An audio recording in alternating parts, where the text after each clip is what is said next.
Hello and welcome to the Minds on the Frontline Podcast, brought to you by the Wayne State University Frontline Strong Together 5 program. The Minds on the Frontline Podcast is designed to inform, educate, and entertain first responders, their families, and the public regarding the realities of frontline work-related mental health challenges. In this episode, we welcome James Wade and Don Gephart. James is a police officer with the Dearborn Police Department, as well as a member of his department's peer support team. Don is a dispatcher for Dearborn Police and Fire. James and Don were invited to the show to have a real, honest, and raw conversation about the realities of the stress that frontline workers face. During this episode, we talk about PTSD and the impact on first responders. Then we talk about the value of culturally competent clinicians that understand our jobs. Finally, we close out the conversation by discussing the value of normalizing the impact of trauma on frontline workers and letting our colleagues know that it's okay that it's not okay, and help is available. And now our hosts, Jeff Lassers and Mike Mattern. Hey, buddy. Hey, what's going on? Oh, another episode with my dude. Yeah, man, we're hanging here, man. They let us in, and they haven't kicked us out yet, so. No, if episode 5. In those first 4 episodes, we've kind of begun the story arc, right? In the 3rd and 4th episode, we brought in some big guns with Dr. A and Dr. Arash, who were able to really give us background in the foundation of mental and behavioral problems that human beings experience, let alone what first responders are going to experience, or the stress and traumas that they're going to kind of interact with in their job. So today, we kind of want to just have a conversation again. And we're bringing in a cop and a dispatcher. We got Officer James Wade from the Dearborn Police Department, as well as Don Gephart, who is with Dearborn 911 Dispatch, who serves more than just Dearborn's community. I think it's Melvindale. There's I think 6 or 7 communities. Yeah, so they're very busy. This was a really fun episode getting to know those guys. So what did you think about the episode? I think it's our first episode where we really sat down and we had that conversation, like how first responders will have that conversation. I think the episodes before this, we did a lot of the groundwork, like you were talking about. We got the analytical portion down. We got the ins and outs from the professionals, and then we just kind of took it to the kitchen table. Literally felt like a kitchen table conversation. And we had the conversation as we would have sitting at work. Yeah. And I think that's what we're really going to be shooting for from now on are those types of conversations. But I think this is one that you're going to enjoy because it's just that. It's just us sitting down talking about mental health as first responders. Yeah, that's been one of my goals for this, is to curate conversations that become very honest, very raw, very clear, and things that people can kind of take home and think about. And they don't have to do anything about it immediately, but at least starting to spread that information amongst each other of how we feel, how we react to things. Because every time we do one of these, I'm seeing another layer of a human where I'm like, man, I didn't even think about that type of feeling under those circumstances. Absolutely. And I think with this episode, what you're also going to see is, even though we all have different jobs and different roles within the first responder community, we're all the same. Yeah. How we deal with it, all of those things. And it's the stuff that we all know because we're all in the first responder world, but people outside the first responder world may not understand about us. Right. It's those conversations you're kind of afraid to have necessarily, depending on the group that you're with. But sitting down here, I mean, this is the first time we sat down and had a conversation about it, and you'll hear it sounds like we knew each other for a long time. Yeah, I just met those dudes. That's it. And that's what I'm saying. I think it's a real kind of raw, organic conversation that happened as we just started talking about mental health. Yeah, enjoy the show, and thank you very much to James and Don for really just being honest and open and sharing your experiences on this. We really appreciate it, and we hope everybody enjoys the show. All right, dispatcher and a cop walk into a podcast studio. That's all I got. Everyone else walks out. Fireman, cue. James Wade, tell us who you are, what you do, and where you do it. My name's James Wade. I'm a sergeant with the Dearborn Police Department. I've been there for about 15 years. I'm one of our peer team coordinators, helped found our team. I'm part of the Downriver Critical Incident Response Team, and I'm also a certified trainer for the Call for Backup program, which is another mental health impact group. That's awesome. Yeah, we need more people getting involved with this stuff, and we really appreciate it. You being a police officer and Mike and I being firefighter paramedics, we're on the road a lot. So we see each other. We're very familiar with how each other work and interact with each other, and we kind of feed off each other. But our boy Don over here, Don Gephart, you have a slightly different view. Why don't you tell us who you are, what you do, where you do it, and then talk about the nuances of your job? I'm a police and fire dispatcher for the city of Dearborn. The differences between us and the firefighters and the officers are we're kind of isolated. We're alone outside of the realm because we're not seen all the time. We don't speak to each other as the officers and firefighters get to. So we're kind of in our own little world. We're almost kind of forgotten when we do have a critical incident. Something like that happens, that we might be the last person to be like, oh, wait, we should probably check on our dispatchers. So we are finally putting something together for the dispatchers with the help of the firefighters and the police officers, but it's just a different nuance for us. We're different because, like I said, we're kind of almost forgotten. Yeah, you really have no closure to a call. You get this call that says, hey, I need help, and it's usually a lot more panic than that when it's bad. And then maybe get to hear about the call, third, fourth hand, a couple shifts later. Whereas, me and Mike are like, oh, what happened? Oh, we transported, did this, left there, she was good. Like, we get this subconscious closure from a call just on that, where you're in a box with cans on your head and talking to people all day, and you only get to hear the introduction to the story. Right. And not only that, I think a lot of times we hang up with that critical incident and run to the next. Right. So it's relentless. It just keeps coming and coming and coming. And you're only hearing the bad news. Correct. No time to decompress in between. Nothing. Has anybody ever called just to let you know everything's good? No. I think I'm going to do that. I'm going to call 911 when I call them, just let everyone know. I'm just kidding. I'm not doing that. Well, thank you for kind of covering those nuances. It really is different. Again, many people can picture a police officer, firefighter, EMS provider on the road or just turning on the TV. And now you kind of hear these dispatcher shows and stuff like that. But at the end of the day, we really do discount what they go through in the process of emergency services, which is a big reason why they're part of the FST-5. Let's start with you, Mike. What is PTSD in your own words? You get a couple different kinds of PTSD. So you've got kind of the acute PTSD, that's that one call that really gets you. Or you have the long-term exposure or the cumulative effect from PTSD. And really what it is are these small little injuries to the brain. Every time you come in contact with those traumatic events, they stick with you. They actually will change your brain chemistry a little bit and really cause a lot of issues down the road with you. You'll see a change within yourself as well. And these all come from just getting those traumatic events. And in the past, we really haven't really talked about them. So you kind of hold on to them and you file them away, but you never really deal with them. James. I think you really hit it on the head. It's recognizing that the events that you might not even realize it yourself are the ones that pile up. And it's that build and build and build. And that's what starts to slowly, like Mike said, change your brain chemistry, and it kind of changes your disposition on a daily basis. You start to feel that difference. You don't know what it is. You don't know why it's happening, but it's that constant inundation of those bad things that kind of rewire you, and it puts you down a path that's not awesome. Yeah, you're compensating slowly. Mm-hmm. Right? It's that if I'm off by 1 inch every day and I'm building something, by the time I get to the top of it, I'm off by a whole lot. So it's like you got to stay on the path, even if it's inch by inch. But how easy is it to not even know you just got handed something and took you off your path? Because you just deal with it like, no big deal. And then you go pick up the kids or you go do the next call or whatever it is, right? Sometimes I look at it like paper, and a piece of paper doesn't weigh anything. It's like nothing, right? But you carry a box of paper, you're like, holy crap, what's in here? So if I was to fill this table with paper and stack it up every single day with another piece of paper, eventually the table's going to break. And that's kind of how I see it.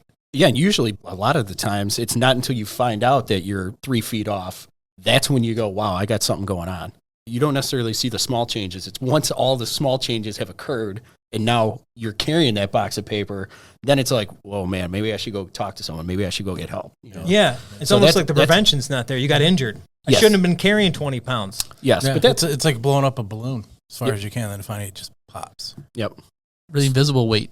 So we all agree that recognizing it early and getting people back on track, even ourselves, is the best medicine. So I guess to do something like prevention, you got to be able to recognize it. So what do you guys look for in your coworkers if you're kind of getting that spidey sense that something's not going right? What are those signs and symptoms to check in with your colleagues? Irritability, very short-tempered. Compared to normal, they just might be a jerk. Right. No, compared to normal. Right. Their baseline, right? Yeah. Away from baseline. Like he said PT. No, he's been that way forever. That's just him. I mean, you can tell their demeanor when they're on the phone with 911 callers. You can kind of tell their voice tones. They're just a different person. They're not as caring as they usually are. Their patterns of happiness are not present. Correct. It's really the absence of happiness rather than the presence of real outward anger, right? Yes.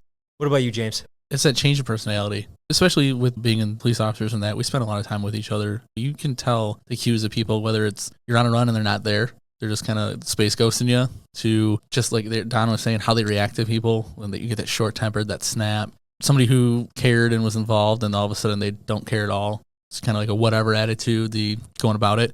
And then a lot of it too is you start watching for that, like that stress. You can tell when people are getting stressed. A lot of us carry it in our faces, in our body tone and language. It's looking at that and feeling like, yeah, this is probably somebody we need to talk to, and then relying on the people around them, especially beat partners, car partners, guys like that have that like real intimate knowledge of people. Like I can tell you, like with my friends, I can tell you, hey, there's something wrong with them. Right. And it's relying on, like you said, your spidey sense of like, you just can tell there's something off. They're not right.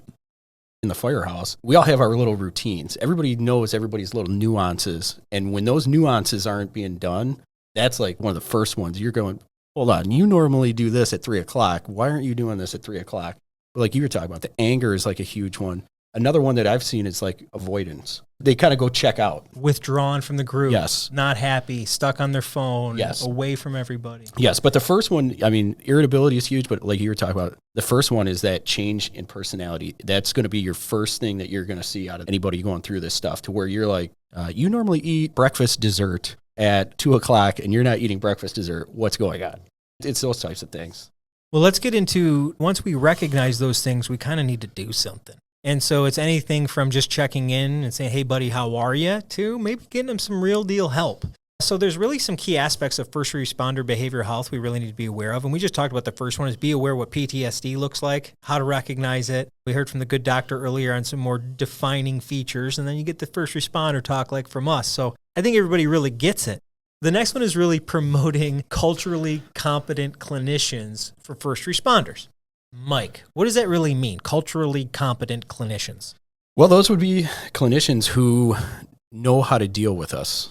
There's a certain type of personality, there's a certain type of person that knows how to deal with us. Knowing the little nuances of the firehouse or dispatch or PD, any of those things, we all have our different personalities, we all have our different languages that we speak, we all have different ways of doing things. And you can tell somebody who's culturally competent or not because they'll look at you like you're an alien. I think we've all had experiences with clinicians who we've dealt with. They don't necessarily know how to talk to us, or they may want to hear your war stories, or they just want to throw pills at you. There's been one or two where I'm handing them the box of Kleenex, like, hey, it's going to be okay. They're not prepared to deal with the stuff that we're telling them that we deal with on a daily basis. So if you can find those people that understand that culture behind whatever your job is in the first responder realm, it takes away that I have to explain myself and my job to you. And it makes it a lot easier to talk to them in that setting because of that. Personally, for me, one of the barriers seeking some therapy in my maybe some younger years, I'm 40, so younger years is 20s and 30s really, was having to explain your situation and get them caught up on who you are is such a task that even when you want the help, you're like, it's going to be like 2 sessions just to get them to know who I am, for them to even have a recommendation. And I think adding first responder, or many of the 1,000 of other really stressful jobs out there, if you don't have anybody who really understands that, it's going to be even more time to get them up to speed. The thing for me too with it is I don't need you to come in the room and be like, this is what I've been through, so I know how you are. Like, no, like I'm not looking for that, right? It's taking the time to at least make yourself knowledgeable in the background as a clinician. There's plenty of programs out there that'll like help you with that. There's, like us as a police department, we've done that with clinicians and brought them in and, hey, this is who we are. This is what it looks like to be in our shoes for a day in the city, and what the things we look at. So it's taking advantage of that. But really the big thing is like coming into the room and just be like, hey, this is who I am. This is who you are. Okay, let's talk. Don't sit there and be like, I had a kayaking accident when I was in the 8th grade, and you don't have to like qualify yourself to me to talk to me. Just it's meeting me on that basic ground and being like, hey, listen, I get it. These are the things you see. Let's talk about it, and this is how I can help you. Don, do you feel that sometimes, even though somebody wants to be something, it's not for them? Definitely. So sometimes you come across a clinician that really wants to be a first responder clinician. It'll make them feel really good, but maybe that's not their wheelhouse. Yeah. Yeah. And it takes away the trust too. If you're trying to talk to that clinician, I'm not going to trust you. If you're wanting stories first, and I have to explain to you what my job entails and what I have to do and what I do on a daily basis and why I got where I am to sit down in front of them, I'm not going to trust them. You're just not going to have any trust in them because they're not going to fully understand what Mike goes through, what Wade goes through, what I go through on a daily basis. They don't understand. So you're kind of taking out that trust. And are you really getting the help that you really need at that point? Right. Not. If I'm distracted by you trying to untie what I do, then I'm not even focusing on me to help you understand me. Right. And it's kind of like wasting your time. I guess fortunately, a lot of people want to help us. Unfortunately, not everybody can help us. I think you hit the nail on the head. What they don't realize is all of our jobs here is we read people every day. Whether we do a medical assessment or you're reading somebody, Wade, when you go up to a car or have a contact with them or you're reading them on the phone just based on their voice, we read people very well. If you come in and tell me that you're culturally competent in what I do, we're going to figure you out in about 2 seconds. And then, like Don said, the trust is gone. You guys can speak about it too, but you've had people who throw all of their credentials at you. Oh, I went to the Harvard School of First Responder Medicine, and they have all these credentials, but the second they sit down, you're like, you have no idea what I do, Right. They're walking in, they're walking into the firehouse in like pleated pants, penny loafers, and a sweater vest, and you're like, yeah, you really missed the mark on where you're walking into. Or they may have read about us in a book, but we're nothing like whatever you read in a book. Have you actually done the job? Yeah, exactly. Or have you had exposure to it? Because we'll pick you out. Adequate exposure. We will, not one ride along. Yes. Not the chief had me ride along with you guys to understand. No. You need to interact in a way that I understand you understand. It's like anything else. Yes. And just be real. I think that's one of the other part. You guys correct me if I'm wrong with your experience, but there's clinicians out there who are phenomenal clinicians, but they're very analytical. Mm-hmm.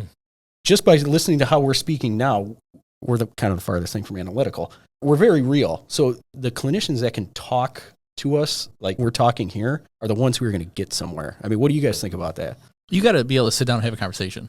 That's part of like becoming competent in this realm of first responders is take the opportunity to, if you aren't trying to figure out what's wrong with me for that day, have a conversation with me. Like come and hang out and sit in a roll call. For the PD side, we do roll calls at the beginning of every shift. If you want to learn very quickly what it's like to be a cop, sit in a roll call for 5 minutes and watch us interact with each other. You're going to really get those little nuances and, like you said, how we talk and speak and the way you beat up on each other in that brother-sister way. You're going to learn all those little things. You can see this is really what it is. And versus like you said, where, I took a ride along because this, you're stuck in a car with somebody who knows where this came from and they're going to give you the ABC answers. Right. You're not going to get the real life of us. If you want to help, learn to hang. Learn to drink coffee and BS, and eventually you'll be helping without even us realizing it. Yes. Yeah, like Wade said, I mean, all we need is somebody to come sit with us as dispatchers and see what it's like. Because I think, unfortunately, a lot of people have this vision of a secretary sitting at a desk, and it's not even remotely. When I first started, I kind of thought, how hard can this be? Was I overwhelmed? That's what we need is somebody that understands completely what we do, all of us. 100%. Not just going to school and watching some videos. They need to actually understand it hands-on. Okay, so let's say we only had culturally competent clinicians around us. We would still need to normalize the effects of trauma on first responders. And that's another key aspect of first responder behavioral health is just kind of getting everybody to understand that it's okay to not be okay. I was watching this thing on like Instagram earlier. It was like a fitness person. It's like in one day they go up and down 5 pounds and they're like training for Mr. Olympia. And it's just like, imagine what you do in a week in your brain. So if your body changes that much in a day, imagine what my brain chemistry can do in a week. And then pile on our calls on top of that. So I think it's really important for us to get to the point as first responders, and it definitely was different, Mike, you and I, when we got into the service, that you having a problem was you shutting your mouth. Oh, yeah. Keep your mouth shut, move on. Maybe this job isn't for you. Wade, you were probably in the same boat, you too. And that was the old school mentality, and that got us to where we are today. James, how can we normalize that impact of trauma, and how do we help our colleagues, coworkers, brothers and sisters we go on the line with know it's okay to not be okay? Honestly, it starts from the top down. It's a culture of understanding from the highest of levels that trauma occurs. you're not supposed to see some of the things we see or run and do the things we do. And it's getting everybody to understand that that's going to happen, right? That you're going to need to talk to the people and let them know these things are bad. These things that are happening to you aren't normal. You're not supposed to see all this. It's taking the time to tell people, listen, like that legitimately what you're feeling right now is okay. Like that should bother you. You should have some emotional reaction to that. Now, it doesn't have to be in the moment where I get it. Like we all put our hat on, we go to work.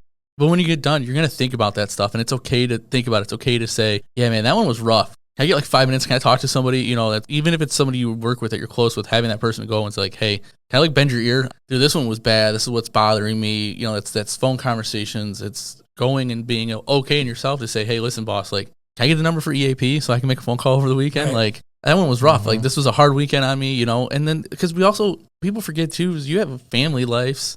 You have things that happen outside the job that no matter how hard you try it, you carry it in. And it's knowing it's okay to balance all that, knowing it's okay in yourself to take that time out and be like, yeah, man, those scenes are hard. And it's also having people around you to say, hey, that was a hard one. Knowing it was hard on you too, and me seeing you're like, well, he said it was hard, and it is hard, but he's able to get through the day. That empowers me to go, oh, it is okay. It's just a feeling right now. I just got to get past this. And sometimes that's all it is. The other one is we don't look at this as much as hurt or injured. So if I'm in the bay of a firehouse and I fall down and they see me, you know, butt over tea kettle, bam, it looked like it hurt. Oh, man, that was a bad one. Are you hurt or injured? Well, it might just be, oh, give me a second. I just need a second. And then I'm fine. Well, we'll probably laugh at you first. Yes. And then right. Different than behavioral, right? But then the other side of that is I might actually have broke something. Either way, my lieutenant's going to say, I want you to get checked out. Well, why? Because you might be hurt. It's no different. It's just less obvious and less normalized. Would you agree? No, totally agree. And I think that's almost on the bosses more than anybody else because you set the tone for your crew. In the fire department, if you're captain, lieutenant, whatever, if you can admit, hey, that was a hard one, everybody who's working for you at a lower rank will go, wow, that guy said it was okay. Maybe it's okay for me to say it now. When you're younger, you want to prove yourself to all the other people. You want to prove yourself to everybody who's more senior. And you may not necessarily open your mouth and say, yeah, wow, that one was a rough run. But if, you know, say your lieutenant comes up and goes, man, that was a rough one. I mean, that was rough for me. That opens up the door for those younger guys to be okay with it, you know, saying, yeah, well, yeah, you know what, that kind of bothered me too. You don't have to put up that front of that nothing bothers me type mentality. If you have it, like Wade was saying, if you have it coming down from the top, that's the key. It's availing yourself to other people, right? Of like, you are a guy, and you don't have to be somebody that's got 20 years on, right? You can be a dude that's got 5 days on. It's making yourself available to other people and letting them see that vulnerability of being, hey, listen, like I get it. I'm here if you need to talk to me. You know, these are the things I've went through. If you need it, I'm here as well. It shows that, okay, there's other people around me who are doing this that I can go to as well. There's other people that are willing to stop and listen and take that 5 seconds. We don't have to be best friends, but if I know you're a guy that, hey, I can come over and talk to you real quick, that's going to help me. And it's going to let me know that what is happening is part of the healing process when we go through this stuff. I totally agree. But I think on like the dispatcher side of not wanting to say anything too is some people still have that, well, you're not out there. You're not seeing this. You're not doing this. You're not taking a bullet. You're not running into a house fire. No, but we were on the call. We took the call. Those are our friends. Those are our coworkers that are out there that could be getting shot at. We take that personal, especially if one of our own people get hurt. It's a personal thing. And at the end of the day, it does build up and you do have to talk to somebody, but I think it's a little bit harder to get people to understand. You got to talk about it. Yeah, you might not have been out there, but it still builds up, and it's still you were the first person to talk to the person who had the crisis. Yes, that's a tough spot. It is, and you know it's a tough spot. You hear, you know, one of the firefighters' alarm goes off as you're a dispatcher. You hear an officer screaming over the radio, and you can't understand what they're saying, but you know something's wrong. On us, it's our responsibility as a dispatcher to figure out where they are and what's going on and get them help as quick as we can. And it's very stressful. Those are our friends. And it's not just the call for help. It's then the radio traffic that you have to help facilitate during a barricaded gunman, a chase, a this or that. Steve's driving one car, Mary's in another. They're your friends. You see him every day for lunch. You're on shift. Next thing you know, they're chasing a bad guy down the Southfield Freeway. Exactly. That's not cool. No. Like me personally, I want to just jump out there and help them. But right. You can't. And we all feel that way. And that's what I think that what builds up inside of us. Basically, everything we're all talking about here is coming from a lot of experience. And that is our last key aspect of really focusing on first responder behavioral health is really learning from experience. We're all expressing experience through this whole thing. But as we talk to the people listening right now, how can they leverage their experiences to guide others to the right treatment intervention. Basically, really what you're going to see in that personality change and the something's not right, the spidey sense, we want to help somebody. And then kind of creating that culture around us that says, hey, everybody, it's okay if you're not okay. But then there's still going to be some holdouts. So how do we use our experience to then nudge people in those right directions? I think it's just opening up yourself a little bit. I think that's where when you start talking about experience, and it could be for anything. It could be, you have a sick kid at home, and I've had a sick kid at home. We can have that shared experience and go, hey, listen, this is what we did. It doesn't even have to be those traumatic runs. But I think it's opening yourself up and bearing what you've gone through. Never say I understand what you're going through, but I had a similar situation, and this is how I dealt with it, or this is how I felt. When we talk about this stuff, it doesn't matter if you're coming out of the dispatch center, the police station, the firehouse, everybody's acting the same. We're all having the same reactions to it. When you can have that conversation and go, yeah, I felt this way, I felt this way, I felt this way, it helps that person go, well, I'm not screwed up. He was feeling the same way I was feeling.